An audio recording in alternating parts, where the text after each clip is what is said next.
মোটামুটি মাটন তো অনেক রকমভাবেই খেয়েছি, কিন্তু মাটনের যেই আলু দিয়ে পাতলা ঝোলটা, এটা যেন সমস্ত কিছুর স্বাদকেই হার মানায়। আজ তোমাদের সঙ্গে সেই রেসিপিটাই শেয়ার করব। দেখতে যতটা লোভনীয় লাগছে, খেতেও কিন্তু ততটাই সুস্বাদু। তো হ্যালো এভরিওয়ান, আশা করি তোমরা সবাই ভালো আছো। আমরাও কিন্তু খুবই ভালো আছি। দেখো, আলু দিয়ে মাটনের ঝোল করব, তার জন্য তো আলু লাগছেই। সর্ষের তেলে অল্প করে একটু লবণ দিয়ে আলুটাকে আমি বেশ লাল লাল করে ভেজে তুলে রেখেছি। এবার ওই কড়াইতেই দিয়ে দিয়েছি আর একটু পরিমাণে সর্ষের তেল। পুরো রান্নাটা আমি কিন্তু সর্ষের তেলেই করব। ওই জন্য দেখো, কড়াইতে বেশি করে একটু সর্ষের তেল দিয়ে তার মধ্যে গোটা গরম মশলা, জিরে, তেজপাতা, শুকনো লঙ্কা সমস্ত কিছু ফোড়ন দিয়ে দিয়েছি। এবার ফোড়নটা একটু পুড়ে পুড়ে আসলে তার মধ্যে দিয়ে দিয়েছি কেটে রাখা পেঁয়াজ। পেঁয়াজটা একটু নরম হবে, তার জন্য দিয়ে দিলাম পরিমাণ মতো একটু লবণ। লবণ দিলে পেঁয়াজটা কিন্তু খুব সুন্দর সফট হয়ে গলে যাবে। আর এখানে দেখো, আমার 1 কেজি মতো মাটন আছে, যেটাকে আমি খুব সুন্দর করে বেছে ধুয়ে নিয়েছি। আর দেখো, পেঁয়াজটা আমার একদম সুন্দর লাল লাল করে ভাজা হয়ে গেছে। তার মধ্যে দিয়ে দিলাম বড় সাইজের একটা টমেটো। পেঁয়াজ আর টমেটোটাই একটু গলে আসলে তার মধ্যে যে বাটা মশলাটা আছে সেটা দিয়ে দেব। বাটা মশলা বলতে এর মধ্যে কিন্তু সমস্ত কিছুই আছে, যেমন আদা, রসুন, জিরে, ধনে আর শুকনো লঙ্কা। এই 5 রকম জিনিসই আছে। এর অতিরিক্ত আমি কিন্তু কোনো মশলা ব্যবহার করব না, কারণ মাটনে বেশি রকম মশলাপাতি দিলে মাটনের যে নিজস্ব ফ্লেভারটা থাকে সেটা হারিয়ে যায়।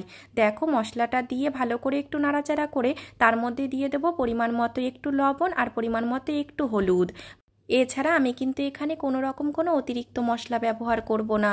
দেখো, হলুদ আর যে শুকনো লঙ্কাটা বাটা করেছিলাম সেটা দিয়েছি, তাতেই কালারটা কতটা সুন্দর আসবে। আমি কিন্তু কোনো কাশ্মীরি লঙ্কা বা লাল লঙ্কার গুঁড়োও এখানে ব্যবহার করছি না। দেখো, মশলা থেকে খুব সুন্দর তেল ছেড়ে এসেছে। তার মধ্যে যে ধুয়ে রাখা মাটনটা ছিল সেটা দিয়ে দিলাম। এবার আর কি, সমস্ত কিছুকে নাড়াচাড়া করে বেশ ভালো করে কষিয়ে নিতে হবে। তোমরা কিন্তু আগে প্রেসার কুকারে মাটনটা সিদ্ধও করে নিতে পারো। আমার কিন্তু এইভাবে কষিয়ে তারপরে প্রেসার কুকারে দিলে বেশি ভালো লাগে, সেই জন্য আমি এভাবেই করি। মাটন কষাতে গেলে কিন্তু একদমই অধৈর্য হলে চলবে না। মোটামুটি ওই আধ ঘন্টা থেকে 40 মিনিট ভালো করে কষাতে হবে। আঁচটা অবশ্যই মিডিয়ামে রাখতে হবে, না হলে কিন্তু মশলা পুড়ে যাওয়ার সম্ভাবনা থাকে। একদম মিডিয়াম আঁচে আধ ঘন্টা থেকে 40 মিনিট ভালো করে ঢেকে ঢেকে নাড়াচাড়া দিয়ে সমস্ত কিছু কষিয়ে নিতে হবে।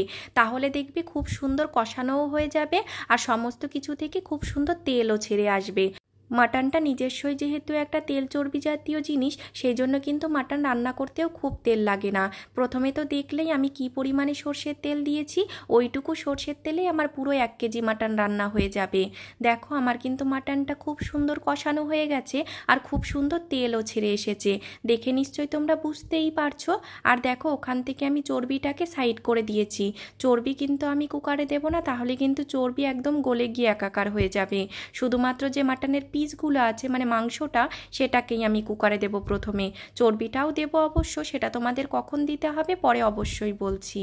দেখো, যে কড়াইতে আমি মাটনটা কষিয়েছিলাম সেই কড়াই আমি কিন্তু আর ধুইনি। সেই কড়াইয়ের গায়ে অনেক মশলা লেগেছিল, তার মধ্যেই জল দিয়ে দিয়েছি।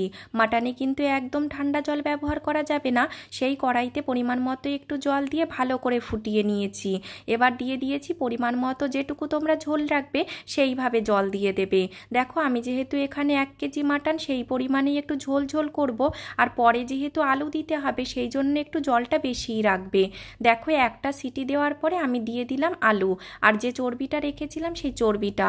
একটা সিটি দেওয়ার পরে আমি কিন্তু কুকারের ভাপটা বের করে দিইনি, সম্পূর্ণ ভাপটা বসে যেতে দিয়েছি। যেই ভাপটা বসে গেছে তারপরে খুলে অবশ্য মাংসটা দেখে নিয়েছি কি পরিমাণে নরম কিংবা কি পরিমাণে শক্ত রয়েছে। সেইভাবে তোমরা পরবর্তী সিটি দেবে। আমার কিন্তু টোটাল 3টে সিটি লেগেছে, মানে আলু আর চর্বিটা দেওয়ার পরে আমি কিন্তু আরও 2টো সিটি দিয়েছি। যেহেতু আমার মাটনের পিসগুলো একটু বড় বড় ছিল, সেই জন্য কিন্তু 3টে সিটি লেগেছে। তোমরা একটা সিটি দেওয়ার পরে আলু আর চর্বিটা যখন দেবে, তখন কিন্তু একটা মাংস তুলে হাত দিয়ে টিপে ভালো করে দেখে নেবে যে মাংসে আর কটা সিটি লাগবে। একটু হাত দিয়ে টিপে দেখলে বেশ ভালো করে বুঝতে পারবে। দেখো, আমার কিন্তু সমস্ত কিছুই আলাদা আলাদা রয়েছে। আলু, মাংস, চর্বি সমস্ত কিছুই গোটা গোটা রয়েছে। মাটনে কিন্তু সমস্ত কিছু গলে গেলে একদমই বেশ স্বাদ হয়ে যায়। রেসিপিটা খুবই সহজ পদ্ধতিতে তোমাদের সঙ্গে শেয়ার করার চেষ্টা করলাম। কেমন লাগলো জানাতে কিন্তু একদমই ভুলো না। আজ তবে আসি, দেখা হবে অন্য কোনো নতুন রেসিপি বা নতুন ভিডিও নিয়ে।